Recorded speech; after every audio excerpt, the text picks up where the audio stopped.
हरे कृष्णा, हम लोग माला के ऊपर ही नाम जप क्यों करते हैं?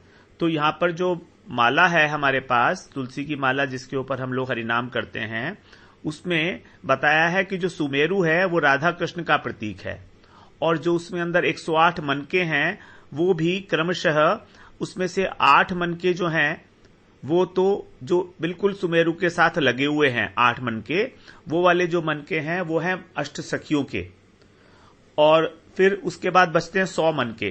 तो जो 100 दाने हैं उसमें से 32 दाने जो हैं वो तो हैं सखाओं के, 32 सखा हैं भगवान के, और 64 जो दाने हैं वो हैं सखियों के, क्योंकि 64 प्रकार की सखियां हैं। तो ये हो गए हमारे 96। अभी 4 बचे। तो 4 में एक है इसमें पौर्णमासी देवी, एक है गोपीश्वर, और एक है वृंदा देवी, और एक है वीरा। ये वीरा भी एक दूती है भगवान की।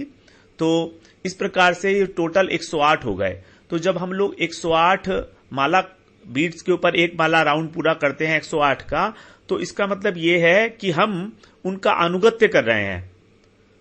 हम जो ब्रजवासी हैं उनका अनुगत्य कर रहे हैं, अर्थात उनके चरण संवाहन कर रहे हैं। हमारा जब उंगलियां माला के बीड्स के ऊपर चलती हैं तो ये मानना पड़ेगा कि हम उनका चरण स्पर्श कर रहे हैं। इस प्रकार से तो उनका अनुगत्य स्वीकार कर रहे हैं हम ब्रजवासियों का। तो यही है माला का रहस्य कि 108 मनके होते हैं उसके अंदर, और माला का स्पर्श कर हम उनका अनुगत्य स्वीकार कर रहे हैं ब्रजवासियों का, जिससे हमें भगवान की भक्ति प्राप्त हो, भगवान का प्रेम प्राप्त हो। इसलिए हम लोग माला के ऊपर करते हैं। फिर दूसरे यही जो है हमारे शास्त्रों में भी ऐसा ही विधान बताया गया है।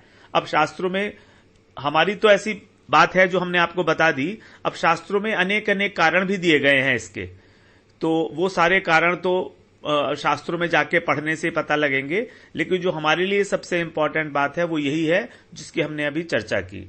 इसलिए हम लोग माला के ऊपर ही हरिनाम करते हैं। हरे कृष्ण।